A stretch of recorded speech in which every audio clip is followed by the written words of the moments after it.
Bonjour, chers amis, chers amis. Je suis heureux de vous retrouver pour une nouvelle série de leçons. Je crois que c'est la 8e dans ces lieux. Et comme je recommence toujours mon enseignement à la rentrée de janvier, j'ai l'habitude de l'ouvrir en vous exprimant mes vœux de toutes sortes pour l'année nouvelle.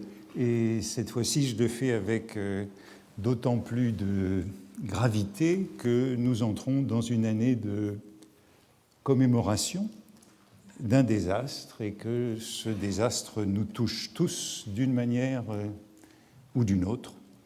C'est un désastre auquel, par bien des côtés, se rattachent nos vies à chacun. Aujourd'hui, mes vœux sont d'autant plus sincères que je n'ai moi-même pas très bien commencé l'année et comme certaines d'entre vous ont pu, je le sais, être déconcertés par quelques mots de moi qu'ils ont lus dans un journal la semaine dernière, je voudrais les rassurer. J'avais été assez longuement interrogé au téléphone sur la condition enseignante dans ce pays et sur le peu de considération dont elle jouit.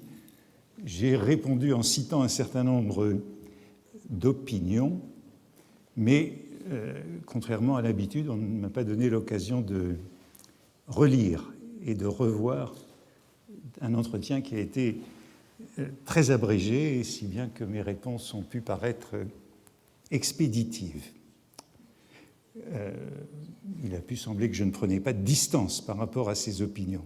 Bien entendu, si j'avais relu ces lignes, elles n'auraient pas été publiées sous cette forme. Comme le début d'année, c'est le moment des résolutions, eh bien, je prends la résolution d'être plus prudent et de m'assurer que mes entretiens seront toujours soumis à ma relecture. Je trouverai bien une occasion de m'exprimer davantage sur le fond de ces questions.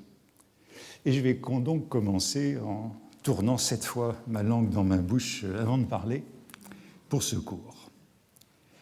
Pourquoi cette bascule dans la nouvelle année revêt-elle un sérieux particulier ?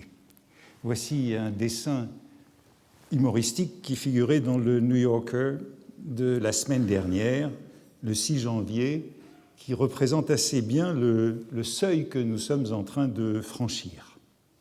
Je le décris rapidement pour ceux qui, dans une autre salle, ne le verraient pas. Un homme arrache la page 2013 de son calendrier, accroché au mur, et à la page suivante, c'est 1914 qui est inscrit. Nous sortons de 2013 et nous sommes déjà entrés en 1914, dans le centenaire de la guerre, qui nous accompagnera un certain temps. Il se peut même que nous arrivions en retard, nous, ici, non pas après la bataille, comme les carabiniers, mais la bataille bat déjà son plein, nous arrivons en renfort.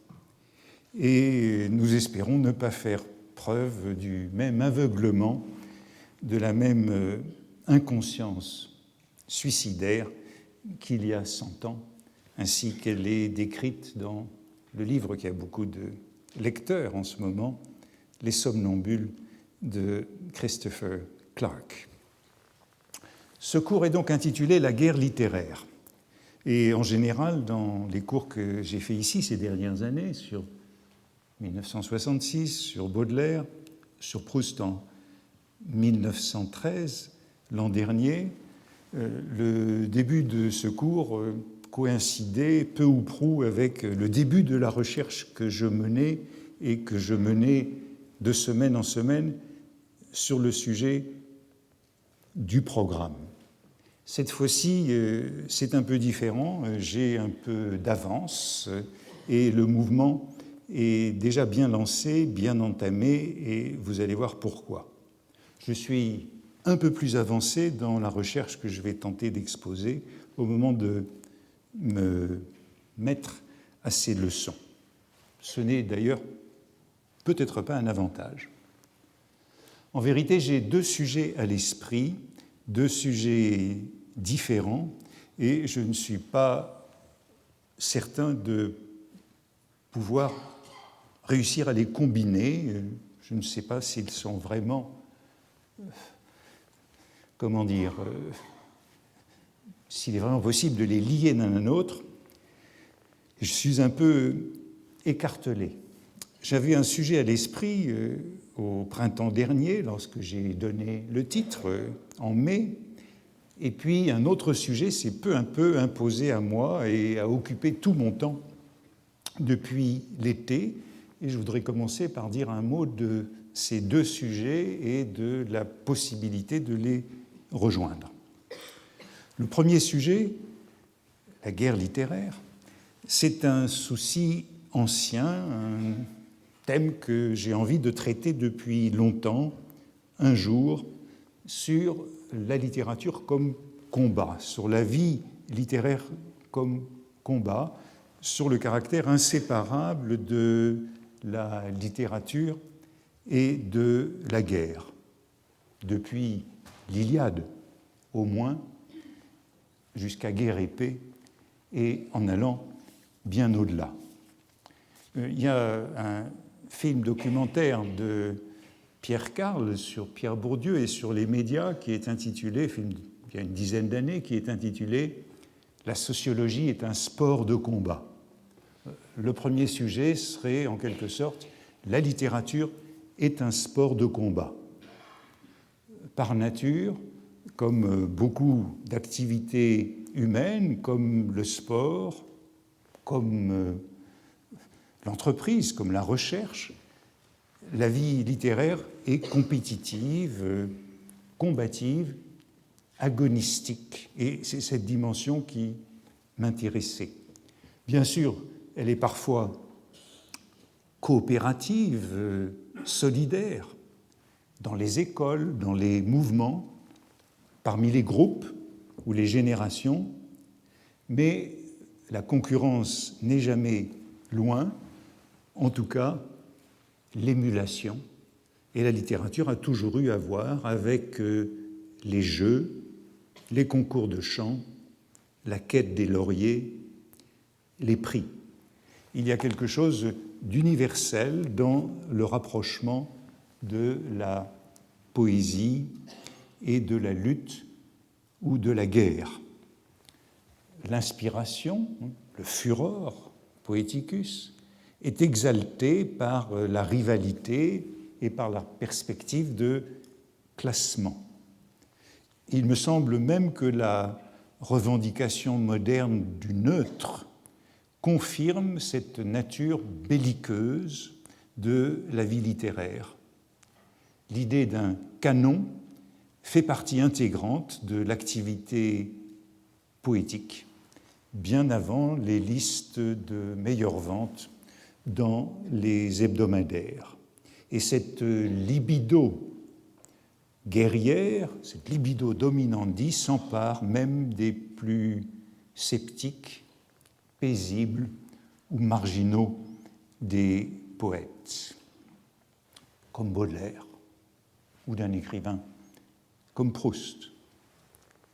Proust s'élève, par exemple, dans un de ses premiers articles, contre l'obscurité, contre la poésie symboliste, peut-être contre Mallarmé, puis contre Sainte-Beuve, pour inventer son roman.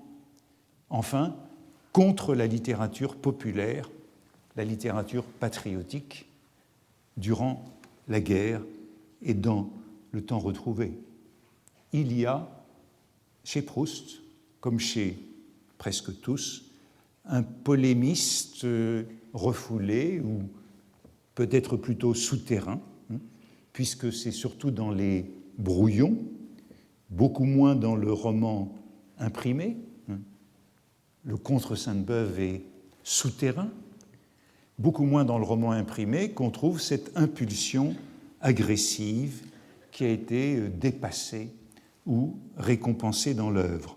Mais le fond, l'amorce, le premier moteur, l'impetus, tient toujours chez lui de la réaction. Faire autre chose, réagir, c'est agir contre un prédécesseur, un rival, un adversaire, un ennemi ou un ami. L'originalité s'affirme contre l'autre et le communisme littéraire est rare, comme en témoignent les disputes de paternité autour de Freud ou les polémiques incessantes sur le plagiat, le copier-coller. La littérature est un sport de combat. Écrire, pour beaucoup, c'est aller sur le pré. Je ne parle même pas de la très ancienne rivalité des mots et des armes. The pen is mightier than the sword, adage frappé par Edward Bulwer-Lytton, l'auteur des Derniers jours de Pompéi. La plume est plus forte, plus puissante que l'épée. On trouverait des variations sur cette pensée, aussi vieille que l'écriture, à peu près partout. Chez Euripide, dans la Bible juive, dans le Nouveau Testament, dans le Coran. Et elle est ainsi formulée par Napoléon en 1804. « Je redoute 3 journaux, plus que 100 000 baïonnettes. » Toute la première partie des Illusions perdues de Balzac, un grand homme de province à Paris, porte sur ce que Balzac nomme la guerre littéraire. Et c'est donc à lui que j'emprunte ce titre de guerre littéraire. Guerre entre les auteurs, guerre entre libraires, guerre entre journalistes, guerre dans tous les sens. Et c'est cette guerre qui est dépeinte à Lucien de Rubempré par Lousteau, qui est son initiateur à la vie littéraire parisienne, et qui lui dit « Vous vous mêlerez forcément à d'horribles luttes, d'œuvre à œuvre, d'homme à homme, de parti à parti, où il faut se battre systématiquement pour ne pas être abandonné par les siens. » Et vous l'entendez, ces métaphores militaires abondent dans ce roman de Balzac. On s'élance à l'assaut pour qualifier le monde de la librairie, de la presse, du théâtre. C'est surtout le milieu du théâtre qui est le prototype de ce champ de bataille. Et Rubempré, Lucien, en retient cette leçon. Lutter sur ce champ ou ailleurs, je dois lutter. Sachez-le donc, reprit Lousteau, cette lutte sera sans trêve si vous avez du talent. Sur ce terrain de la guerre littéraire, bien sûr, il y a le cénacle des amis, cette petite communauté sainte et pure, réunie autour d'Arthez, et en dehors, les pires ennemis, ce sont les écrivains, ce sont les autres, où le libraire ne voit qu'une perte, dit Lousteau, l'auteur redoute un rival. L'un vous est conduit, l'autre vous écrase. On a donc une analogie qui est longuement filée par Balzac dans cette partie des Illusions perdues entre la vie littéraire et la guerre, et une conception de la littérature comme guerre par d'autres moyens, une agonistique littéraire qui a marqué à jamais Baudelaire. On la retrouve à peu près telle quelle chez lui, cette conception de la littérature. Par exemple, dans ses conseils aux jeunes littérateurs de 1846, qui sont des préceptes de stratégie littéraire et qui composent une sorte de vademecum fraternelle d'un jeune breteur de 25 ans. Baudelaire n'a que 25 ans quand il donne ses leçons à ces jeunes littérateurs. Et le premier précepte de Baudelaire est celui-ci: inutile de s'emporter contre les popularités actuelles, c'est-à-dire les feuilletonistes, Eugène Sue, Paul Féval, l'équivalent des best-sellers d'aujourd'hui, car, dit-il, la seule valeur est la force. Vae victis, rien n'est vrai que la force, et malheur aux vaincus. C'est l'affirmation du droit de la guerre, de la morale du plus fort, sans pitié pour les vaincus. Deuxième, ou plutôt troisième précepte, je ne les retiens pas tous, des sympathies et des antipathies. Il y a donc des sympathies, c'est-à-dire des camaraderies littéraires, et elles sont saintes, mais elles s'expliquent moins par la bienveillance que par l'esprit de corps, notion fondamentale de la vie militaire comme de la vie littéraire que celle d'esprit de corps. C'est qu'il faut faire front, dit Baudelaire, que l'union fait la force, suivant la devise des Belges qu'il n'hésite pas à reprendre, malgré son peu de sympathie pour les Belges.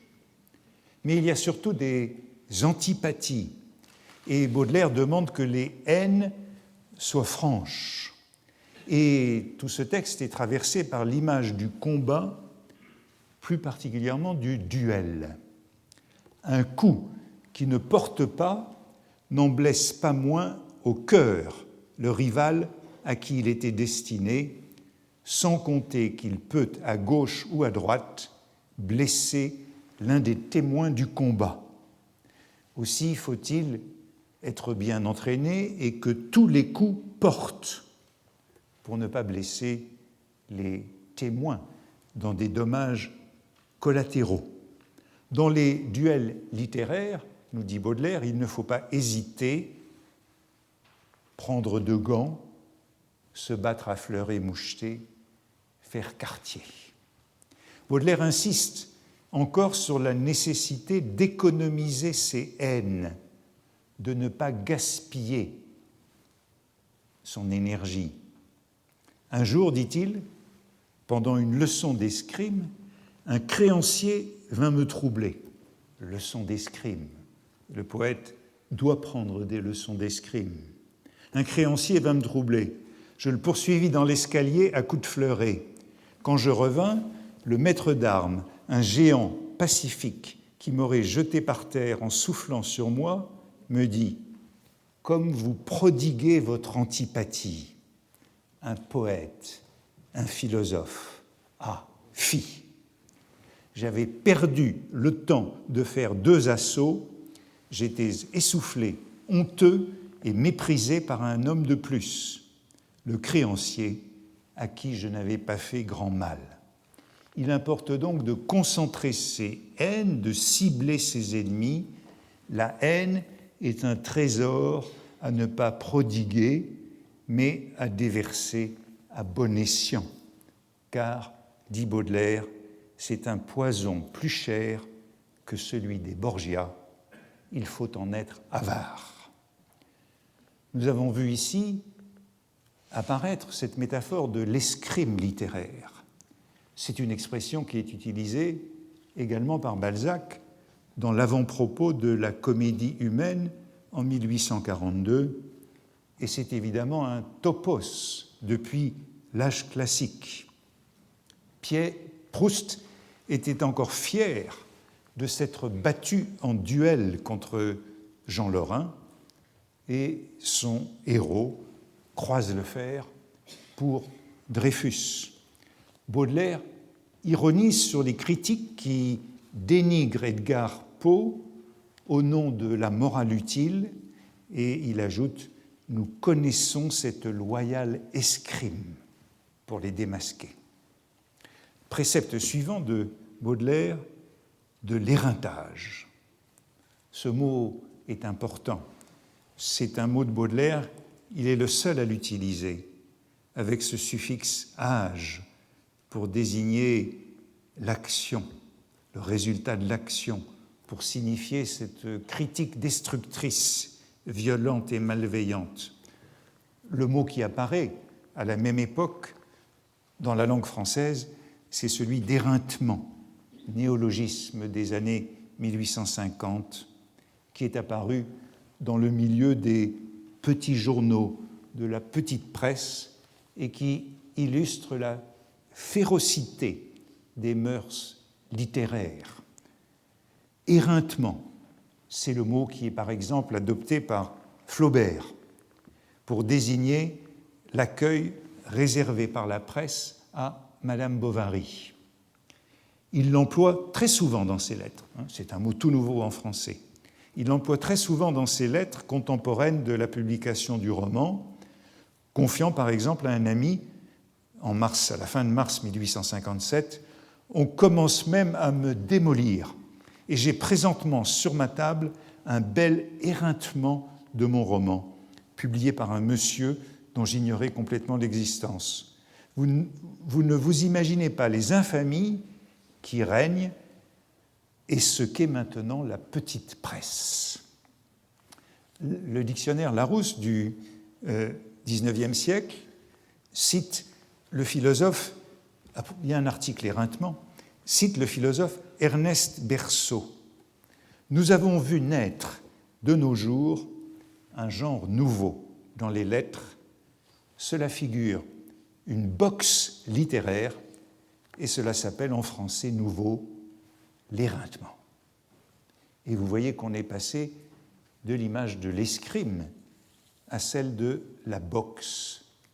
La boxe littéraire représente la variante moderne de l'escrime littéraire traditionnel.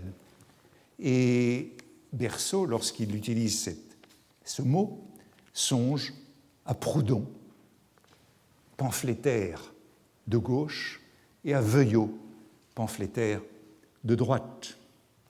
La boxe vient de faire son entrée magistrale en littérature dans Les Fleurs du Mal, dans le poème Les Phares, où Baudelaire décrit ainsi les Atlantes de Puget, colère de boxeur, impudence de faune. L'éreintage, c'est un mot sans doute plus concret, plus agressif encore qu'éreintement, formé sur étêtage, évidage, étripage. Baudelaire est familier de ce mot et n'utilise jamais l'autre. Il écrit par exemple à Poulet-Malassis, juste avant la publication des Fleurs du Mal, « Votre mot « popularité » m'a beaucoup fait rire. Point de popularité, je le sais, mais un bel éreintage général qui attirera la curiosité. » Vous voyez que Flaubert parlait d'un bel éreintement pour Madame Bovary et Baudelaire d'un bel éreintage, à quelques mois près, pour les Fleurs du Mal. Il semble que belle soit l'épithète obligée de l'éreintage littéraire. Baudelaire recommande, si vous êtes fort, de ne pas vous attaquer aux forts, car vous vous retrouverez forcément un jour du même bord. Il y a pour ainsi dire une fatalité de la complicité des forts, et contre les autres, deux voies s'offrent à vous, la ligne courbe, pratiquée par la plupart, et qu'il condamne chez le critique Jules Janin, ou bien la ligne droite, qui est celle des journalistes anglais.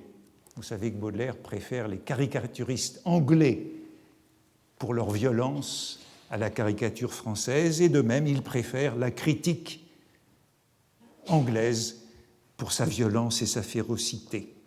Mais il faut prendre garde, ne pas rater son coup.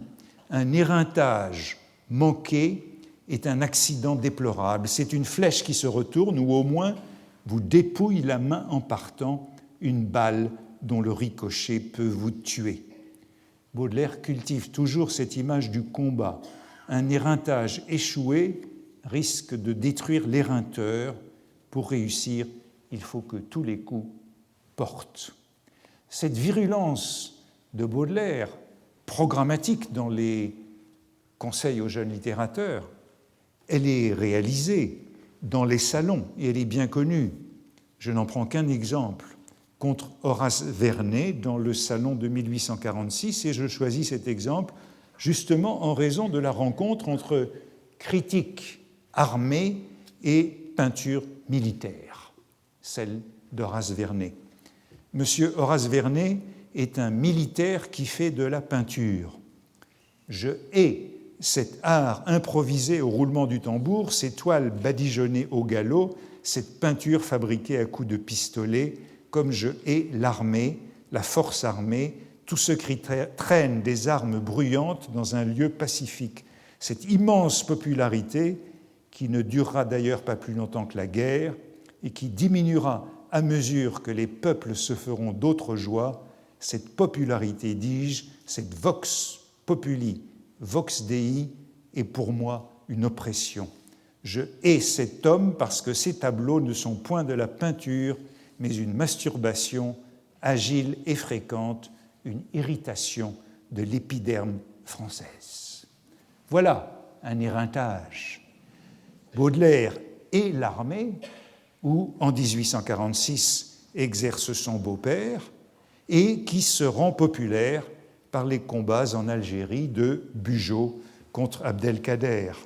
Il hait l'armée, mais il aime la guerre littéraire. Et il revient aussitôt sur ces mots pour s'expliquer sur sa théorie de l'éreintage. Bien des gens partisans de la ligne courbe en matière d'éreintage et qui n'aiment pas mieux que moi M. Horace Vernet me reprocheront d'être maladroit. Cependant, il n'est pas imprudent d'être brutal et d'aller droit au fait quand à chaque phrase, le « je » couvre un « nous », nous immense, nous silencieux et invisibles, nous, toute une génération nouvelle, ennemie de la guerre et des sottises nationales, une génération pleine de santé parce qu'elle est jeune et qui pousse déjà à la queue, coudoie et fait ses trous, sérieuse, railleuse et menaçante. Baudelaire refuse donc la manière indirecte, insidieuse, hypocrite, à la Jules Janin, dit-il. Il se déclare pour un conflit brutal et ouvert entre les générations, avec le sentiment qu'il n'est pas seul, mais qu'il traîne derrière lui toute une troupe.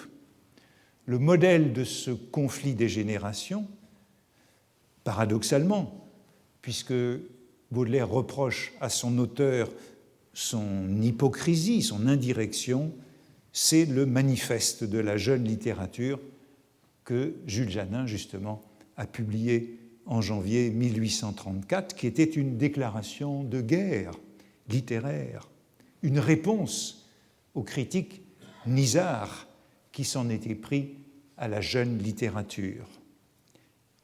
L'affaire a beaucoup marqué, c'est le début d'un climat de guerre littéraire.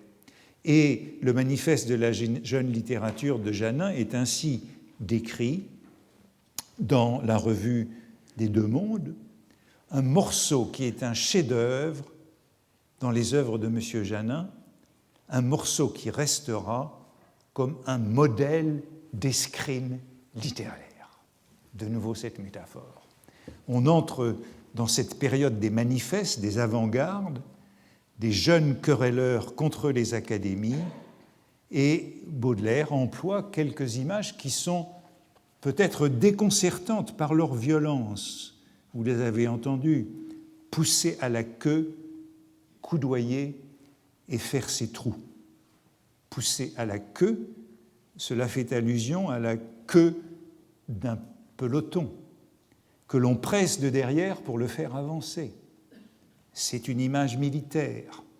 Coudoyer, c'est-à-dire pousser de côté, ébranler pour forcer à laisser la place. Enfin, faire ses trous. Qu'est-ce que c'est qu'une critique qui fait ses trous? C'est comme on fait trou, c'est-à-dire on fait son chemin, pénètre, marque. Faire balle et faire trou, c'est-à-dire monter à l'assaut par derrière. Tout cela est très agressif et vise à éliminer. Je le disais, la vieille métaphore de l'escrime littéraire est devenue celle de la boxe littéraire au milieu du XIXe siècle.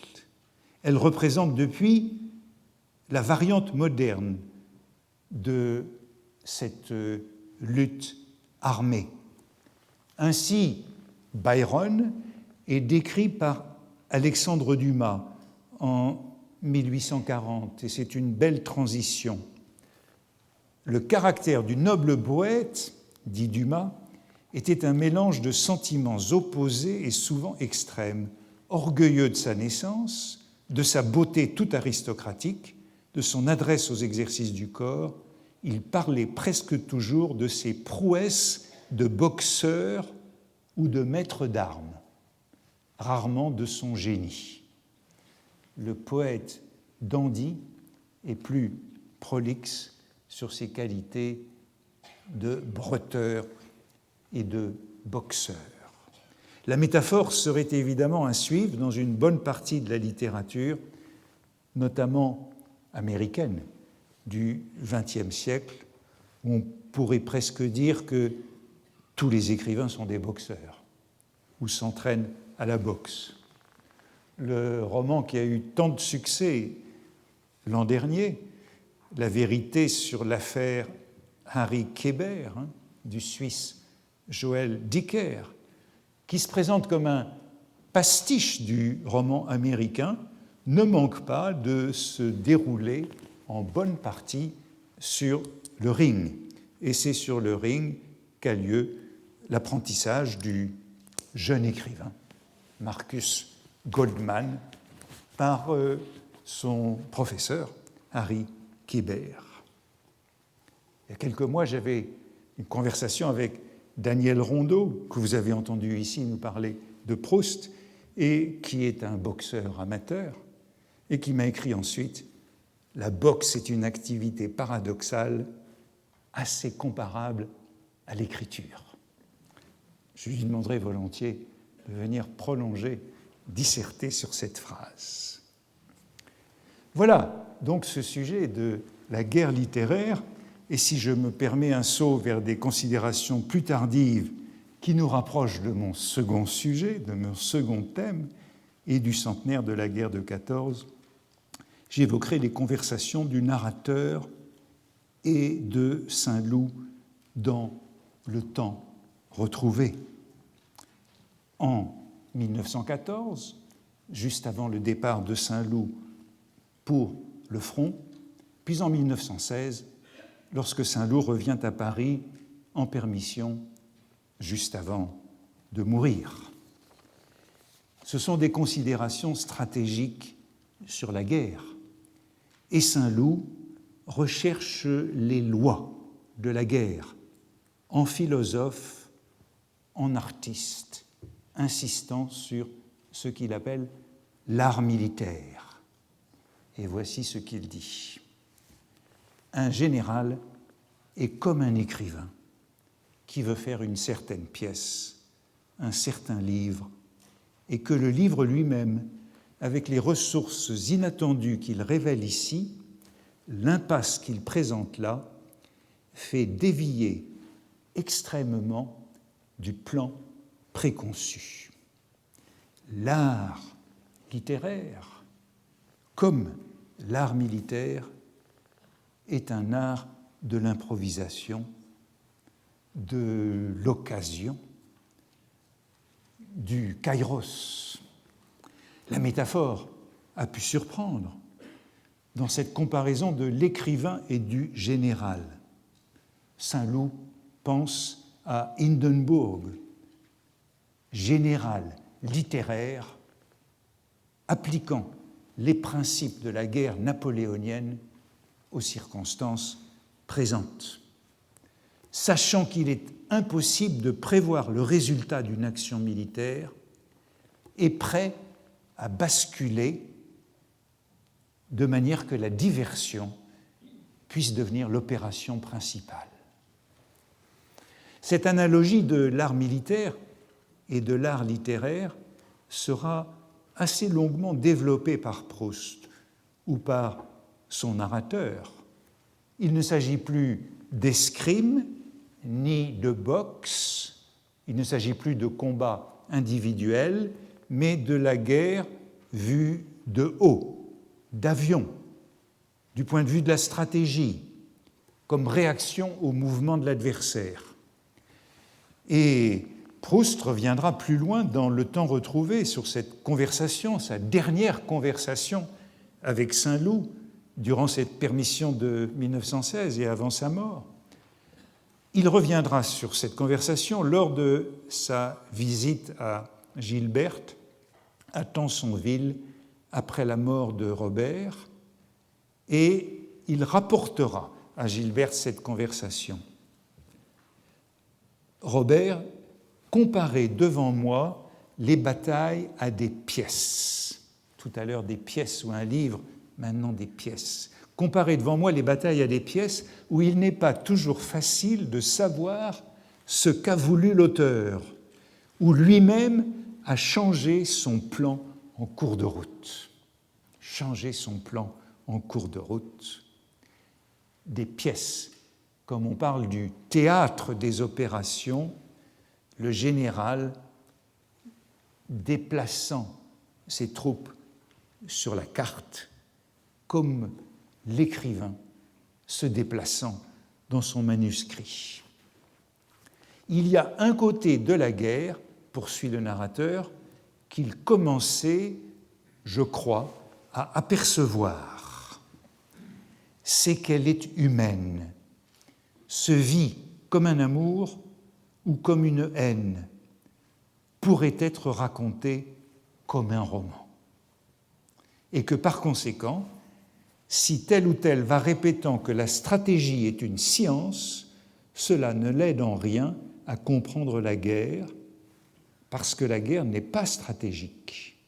L'ennemi ne connaît pas plus nos plans que nous ne savons le but poursuivi par la femme que nous aimons.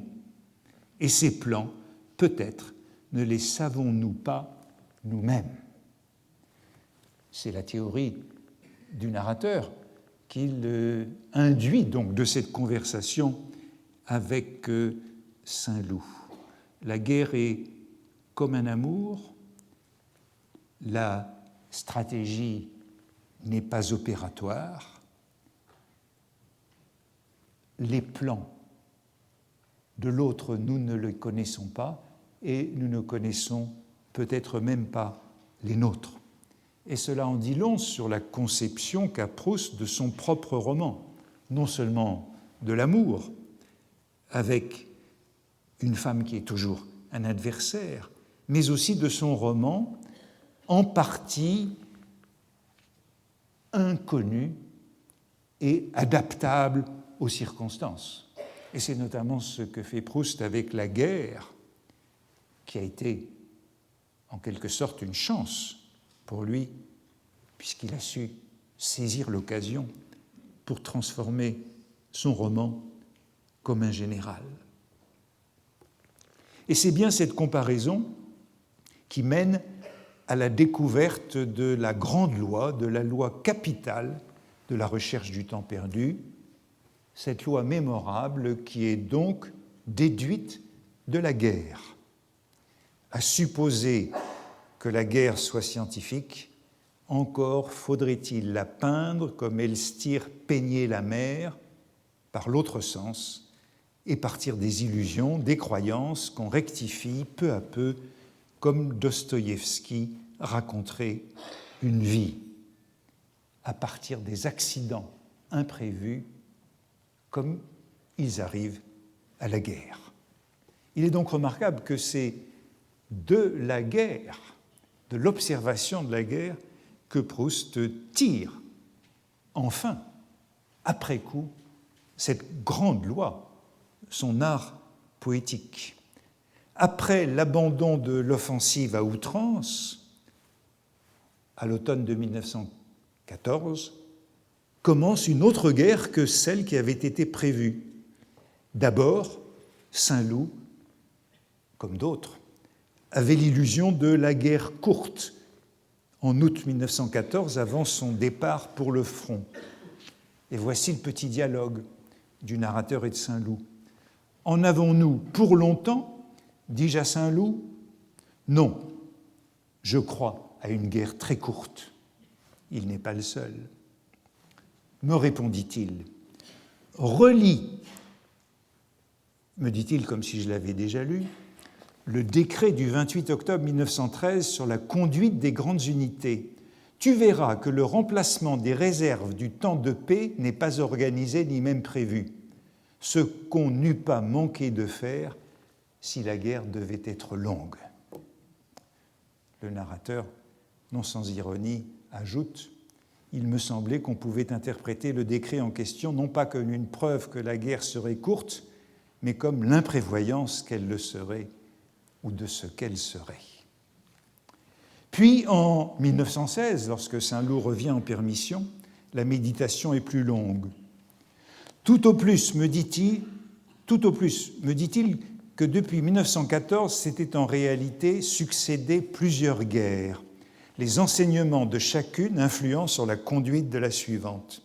Et par exemple, la théorie de la percée avait été complétée par cette thèse qu'il fallait, avant de percer, bouleverser entièrement par l'artillerie le terrain occupé par l'adversaire. Mais ensuite, on avait constaté qu'au contraire, ce bouleversement rendait impossible l'avance de l'infanterie et de l'artillerie dans des terrains dont des milliers de trous d'obus avaient fait autant d'obstacles. La guerre, me disait-il, n'échappe pas aux lois de notre vieil Hegel. Elle est en état de perpétuel devenir. Et c'est pourquoi l'adaptation s'impose. C'est donc dans la guerre, grâce à la guerre, comme art de la guerre et non comme science, que Proust a compris ce qu'il faisait sur le modèle de l'improvisation des généraux, de leur sens de l'occasion, de leur adaptation à l'adversaire. Vous voyez que, parlant de la littérature comme guerre, ou de l'art littéraire comme art de la guerre, j'ai en somme déjà dévié vers le deuxième sujet qui s'est peu à peu imposé et qui est plus récent et plus conjoncturel à l'approche du centenaire de la Grande Guerre. La guerre littéraire, ça sera aussi la guerre des écrivains. D'autant plus que dans les derniers mois, j'ai reçu la commande d'une anthologie de la guerre des écrivains de la part de Jean-Yves Tadier pour la collection Folio, et que j'ai remis ce manuscrit il y a 4 jours. Je sors donc avec Yuji Murakami, qui m'a aidé, de 9 mois de plongée dans la littérature de la guerre. Littérature immédiate, littérature subséquente, relative à la Grande Guerre. Et c'est une expérience qui ne peut pas manquer d'être éprouvante. Il y a donc 2 projets qui se rencontrent et qui sont en quelque sorte en collision, qui s'entrechoquent. Et il faut bien dire que tout travail sur la guerre, y compris sur la littérature de la guerre, impose une sorte d'épreuve, entraîne une rencontre avec des fantômes et que l'on n'en sort pas tout à fait indemne. Après avoir vécu tous ces mois enfouis dans des livres écrits entre 1914 et 1918 ou pendant les années qui suivirent sur la guerre, sur ses causes et ses effets, sur ses lenteurs et ses rebondissements, sur ses victimes et ses acteurs, mais je dirais surtout sur l'horreur quotidienne de la guerre, durant plus de 4 ans, l'horreur de l'existence des soldats sous le feu des mitrailleuses et le bombardement des obus, sur la survie et sur la mort, sur les blessures et les souffrances, sur les mutilations physiques et mentales, on en sort forcément abruti, déprimé, bouleversé et transformé. Et j'imagine que ça sera, en quelque manière, votre réaction d'auditeur dans ce cours. Les lectures n'en seront pas de tout repos et elles se présenteront comme des épreuves.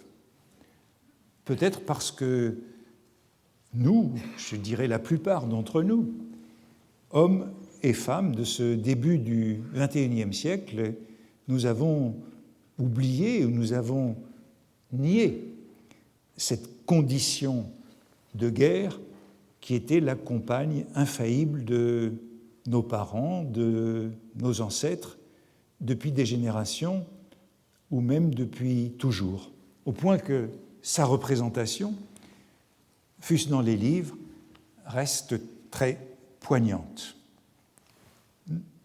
Notre chance, en tout cas celle de ma génération, a été de ne pas la fréquenter. Je dis beaucoup d'entre nous, la plupart d'entre nous, mais je lisais l'autre jour des mémoires de la guerre du Liban et j'y retrouvais cette quotidienneté de l'horreur.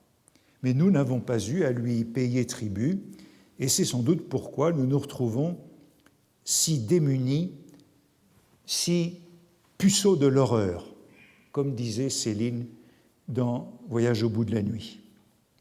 Le sentiment de désastre qu'on peut éprouver à toutes ces lectures, ce n'est sans doute pas le shell shock, cette obusite, ces troubles psychiques graves dont les soldats étaient victimes après des jours et des jours de marmitage dans les tranchées, quand ils en arrivaient à vouloir mourir, à préférer sortir des abris et exposer leur corps plutôt que de continuer à supporter le bruit et la fureur d'une catastrophe inhumaine. Ce n'est sans doute pas quelque chose comme ces névroses de guerre, mais je crois que c'est important, et c'est ce que je voudrais, que nous arrivions à quelque chose d'approchant, à prendre conscience de cette horreur et que la lecture provoque une commotion du même ordre. Bien sûr, je dis que j'étais éprouvé par ces lectures des 9 derniers mois. Quand j'étais enfant, j'ai lu des livres de guerre. Dans les années 1950, on avait encore l'habitude d'en offrir, puisqu'on pensait que les garçons feraient forcément la guerre. Mais depuis, nous en sommes sortis, et comme la plupart de mes contemporains, je n'y étais jamais retourné.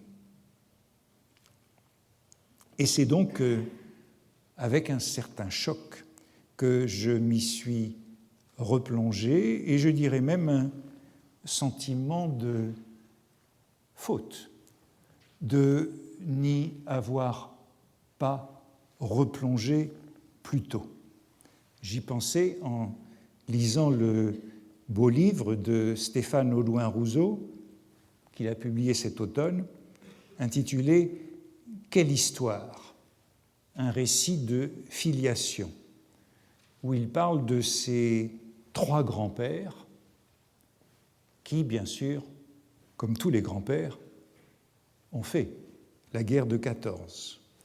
Et il raconte leur histoire à chacun, particulière, mais toujours dévastatrice, jamais surmontée, laissant des cicatrices à jamais.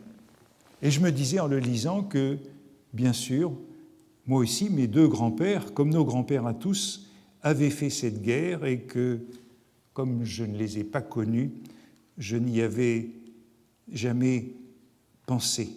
Et ce travail m'a conduit à m'accuser de cette ignorance comme d'une trahison.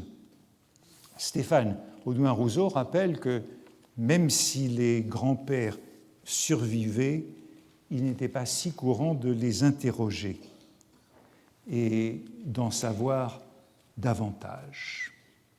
En tout cas, parmi les centaines, voire les milliers d'œuvres possibles pour cette exploration, avec vous, au cours des leçons qui vous suivent, j'ai retenu ce court corpus principal et prioritaire. 12 titres, tous classiques et assez canoniques, mais qui se répartissent en gros sur 3 moments.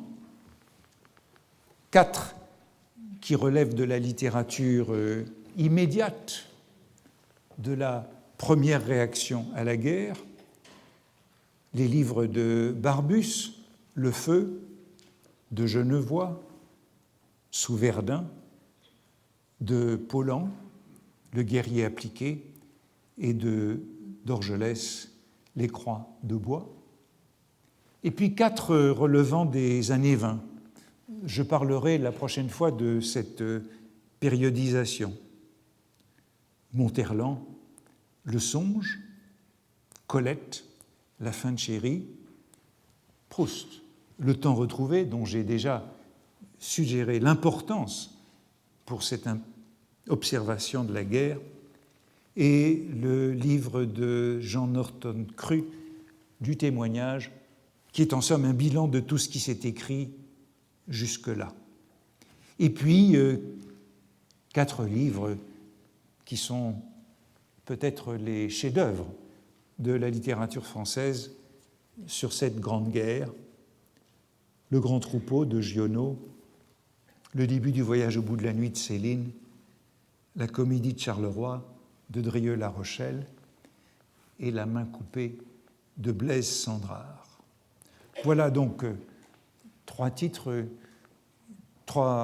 titres correspondant en gros aux 3 décennies. Bien sûr, il y en aurait beaucoup d'autres possibles jusqu'à aujourd'hui, jusqu'au dernier prix Goncourt. Et le roman de la guerre de 1914-1918 est un genre en soi dans la littérature française, comme il l'est d'ailleurs dans la littérature anglaise. Norton Crue, dans son livre de 1929, faisait le bilan de ce qui s'était écrit jusque-là, et ce bilan contenait 300 livres en français jusqu'en 1929, publiés à Paris.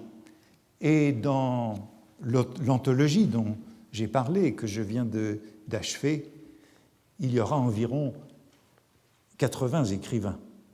Mais ici, je voudrais donc donner quelques priorités et je n'évoque pas encore cette périodisation que j'ai esquissée.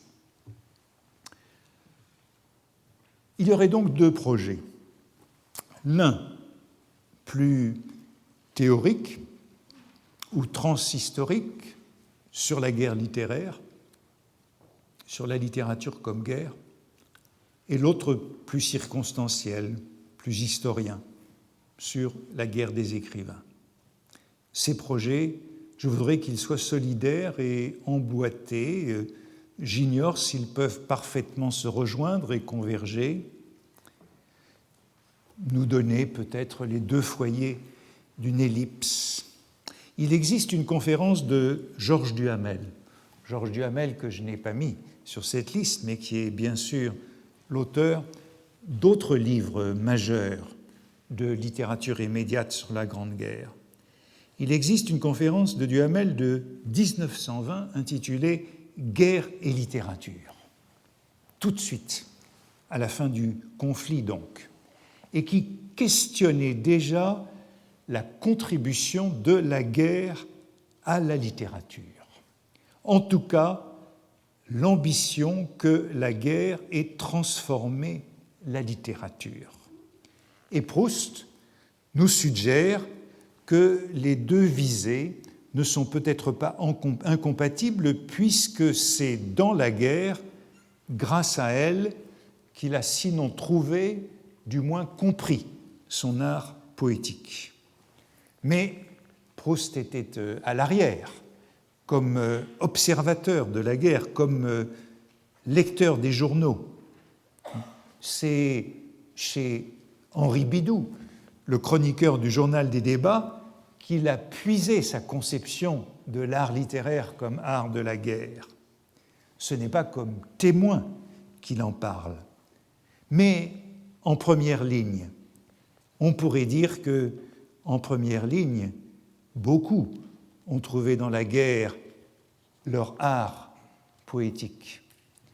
Non seulement Genevoix, qui n'avait rien écrit jusque-là, mais sans doute aussi Drieux-La Rochelle ou Monterland, et peut-être les surréalistes. Sandrard, dans La main coupée, lie lui aussi les deux activités, les deux métiers, comme il les appelle. Mais là encore, c'est une proposition un peu sibylline. C'est au moment où il rejoint la Légion étrangère et après s'être engagé comme Suisse, et il est donc, au bout d'un certain temps, rattaché à la Légion étrangère. Et il dit « Les légionnaires étaient durs et leur discipline était de fer. C'étaient des hommes de métier, et le métier d'homme de guerre est une chose abominable et pleine de cicatrices, comme la poésie. » Il laisse donc entendre que le métier de poète est lui aussi une chose abominable et qui laisse beaucoup de cicatrices, que faire la guerre et faire de la poésie sont deux métiers apparentés. Et en tout cas, pour Sandrard, ils l'ont été. Bien sûr, chez Drieux-La Rochelle, chez Monterland surtout, on pourrait trouver une conception analogue de la littérature et de la guerre. Pour Monterland, la littérature est toujours un sport de combat et l'image de la boxe est présente partout chez lui. Lorsqu'il parle de la guerre à l'automne de 1914, dans sa première pièce, L'exil, son héros s'écrie « La guerre, ça va être du collège en grand ». Et dans son roman, Le Songe en 1922, qui est un hymne à la force virile, on lit « La guerre existera toujours parce qu'il y aura toujours des garçons de 20 ans pour la faire naître à force d'amour. » La guerre est d'un bout à l'autre conçue par lui comme un sport, et c'est d'ailleurs avec l'image de la boxe qu'il décrit l'un des premiers morts qu'il aperçoit, l'un de ses camarades.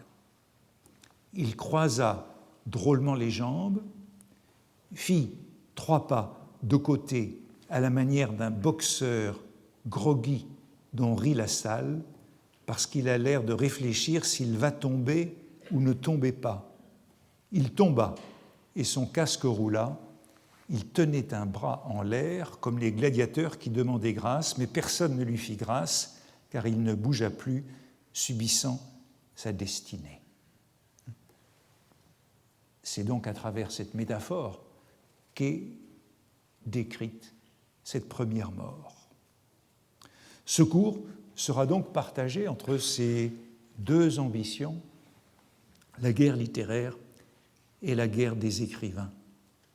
Il fait aussi suite au cours de l'an dernier, sur Proust en 1913, l'année 1913 avait été magique, moderne, internationale.